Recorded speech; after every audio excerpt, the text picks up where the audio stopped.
Hold up, what? Since when can Adam Warlock fire laser beams out of his eyes?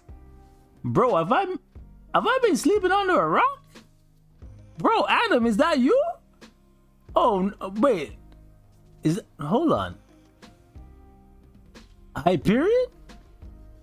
Wait, you went blonde on me, bro? Okay, let me stop, it.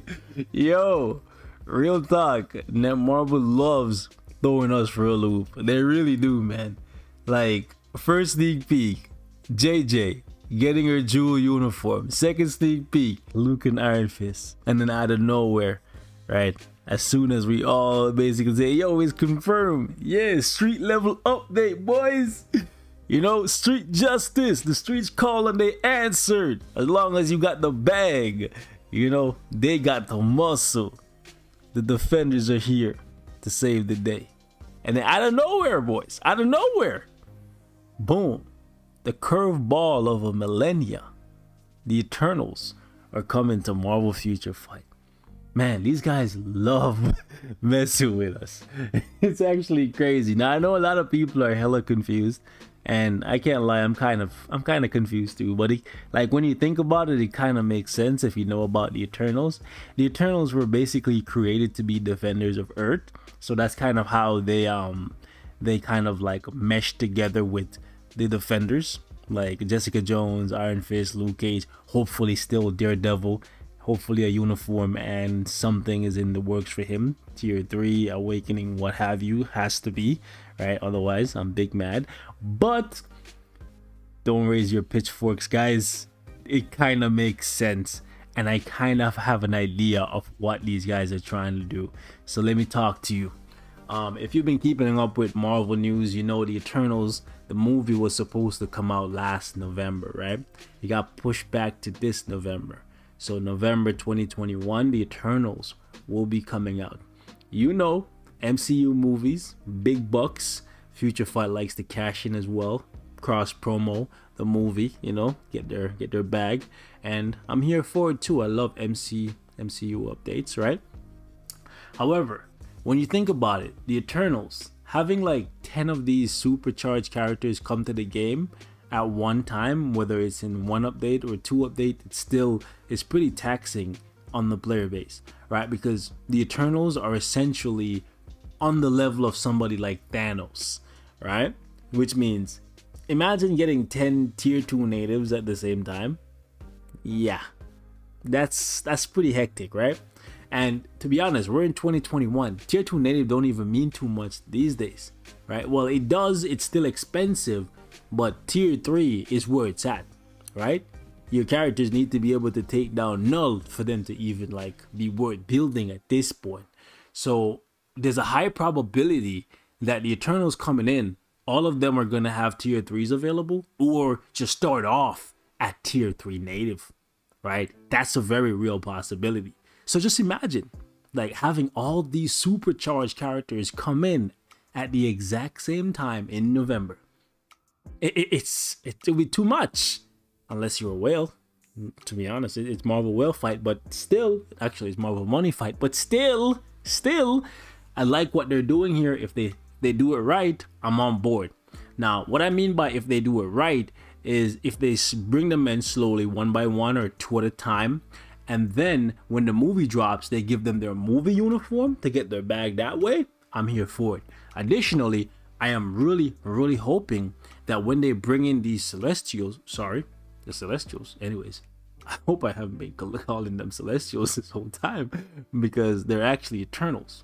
They were created by Celestials, technically based on the evolutionary chain that was set in place by the Celestials. I'll explain it in a little bit more detail later on. Essentially though, it would be like smart of these guys to bring them in as War Boss legends. It's kind of getting boring, stale, and repetitive to fight Null day in and day out, week in and week out, month in and month out. So it would be very smart if they would bring in additional high level content, War Boss legends, with these Eternals. Okay, So hopefully that's what these guys have been working on. It would make sense as to why they haven't really given us too much content lately. Hopefully that's what they decide to do. So let's talk about who this guy is and why you should care about him, because he's a pretty big deal, right? But let's take a look at the Future Fight forums first. That way we can have an idea of what CM Fragment has to say.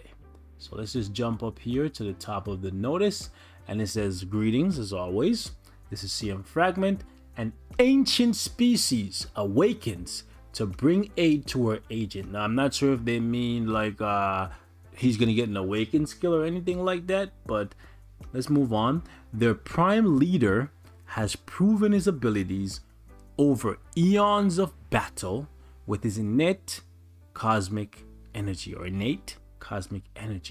Please look forward to the return of this being that has existed since the mythical ages. That's a long time. That's like, he's been around. IKARIS, that is, that's who they're referring to. That's the name that this fellow goes by. His actual name, no one knows, right? Not even the readers. I'll explain why that is his name and how he came to be in a sec. But let's take a look at the rest of it. It says the appearance of the Eternals. So this is a pretty big deal. I don't believe any Marvel game out there right now for mobile or even console has the Eternals. So it's a pretty big deal, right? The Prime Eternal will show his surprising powers in the V690 update. It is going to be very, very interesting to see how IKARIS plays. IKARIS, as we saw in this little trailer here, he fires beams from his eyes, but he has a ton of different powers, right? All the Eternals have very similar skill sets, right? Power sets, skill sets, whatever you call them. Like, they're all immortal, meaning they cannot die, they can live forever, right? They have super strength, super speed, high reflexes, durability. Some of them have telepathy. Some of them can control matter. Like, they have insane powers. And these Eternals were created for the sole purpose of protecting the Earth. The 10 that we're probably going to get in this game are not the only ones, right? These ones have only been around for like, what, 20,000 years, but there's been Eternals for longer than that, right? So just keep that in mind. The thing that I am thinking about here is how will they scale these guys in this game? Because if you've been paying attention to the videos, if you've been reading some stuff about symbiotes, you know about Null. You've been around, right? Null killed Celestials. He even used one of their heads as a forge to create All Black, the Necro Sword.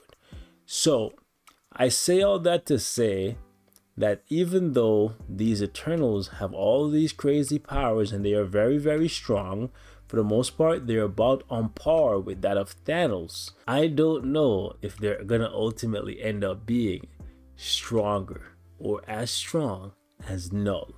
And if they end up being War Boss legends and they're not as strong as Null, I wonder how people will feel about that, especially casuals that don't keep up with the comics.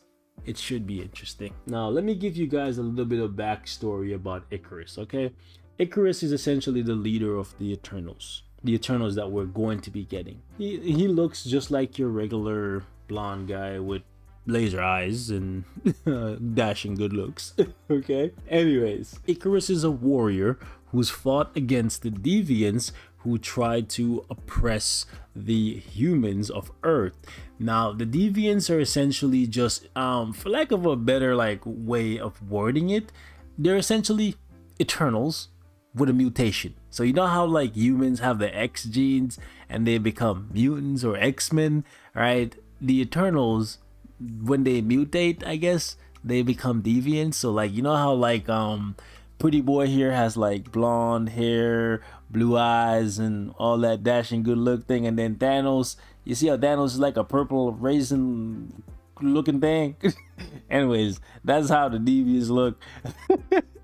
They don't have the good looks, but they have all the powers, and they the bad guys, right? So the Eternal is supposed to protect the Earth from the Deviants. Now, a while back, I told you guys that IKARIS is not actually his real name. No one knows his real name, and that's actually the truth.